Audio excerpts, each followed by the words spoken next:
құрметті халқым, сіздер мынау нағыз немен емдеп жатыр деді. Бұл қандай ем деп енді таңғалатын шығарсыздар.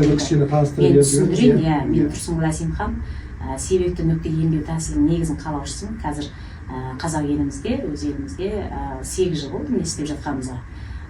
Өте оңай бір тәсіл. Енді бұның өзінің терең логикасы бар, соны түсіндіремін қазір. Мына жерде біз қанша ауруды емдедік және оқытып жатырмын. Бүкіл қазақ осыны оқып алса, жалпы өзі медицинаның жетістігі неде дейді? Медицинаның жетістігі науқастың саны азаю ғой. Біз үлкен үлес қосып жатырмыз деп ойлаймыз. Өйткені әрбір қазақ осы емнің логикасын терең түсінсе, жалпы ауру деген не, аурудың себебі неден болады, жалпы дұрыс бағытта ем не өзі, кесу ма жоқ, жаңа аурудың себебімен салдарымен күресу, соның бәрін анықтап біліп алса, халық көптеген қиындықтан құтылады және денсаулығын, өмірін сақтап қала алады. Енді Даниярдың жолдасына келетін болсақ, мен енді логикаға сүйендім, мен тәуекел еттім. Бұл енді өзі Жаңжаухан деген кісі, автор кісі, Тайванда зерттеп шыққан. Зерттегенде негізі тәжірибеден жиналған дүние ғой. Өзі 5 жыл бойы осы тәсілмен адамдарды емдейді. Соңында енді халық сұрайды ғой, чудо бұл қалай сонда нүктелі массажымен жұрт емдеп жүрсің.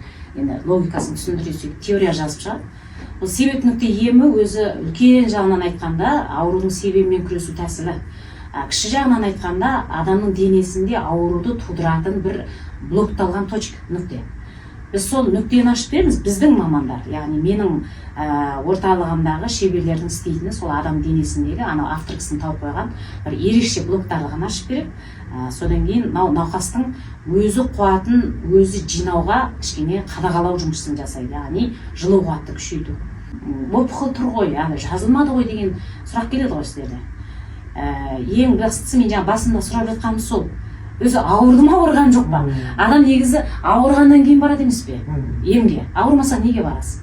Ауырмасаң, ұйқың тыныш болса, қол аяғың жылы болса, тәбетің жақсы болса, бетің нұрланып тұрса, ұлы дәретің, кіші дәретің норма, онда не үшін барасың медицина?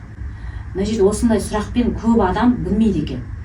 Тегін скрининг дегенге бар болады, адамның ағзасында қартаюмен ауру қатар жүреді, ол бәрі жаңа адамның қуаты кеткеннен кейінгі нәтиже екенін білмейді. Мысалы, ойбай ағзада бір тықаның бір кішкентай бір қалыпсыз құбылысын көреді, соны ауру дейді.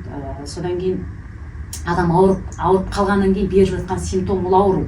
Одан кейін адам ағзасында болып жатқан құбылыстар, оның бәрі қатар жүріп жатқан нәтиже, яғни себеп жылу қуат кетті адамның. Сол нәтижемен күреседі.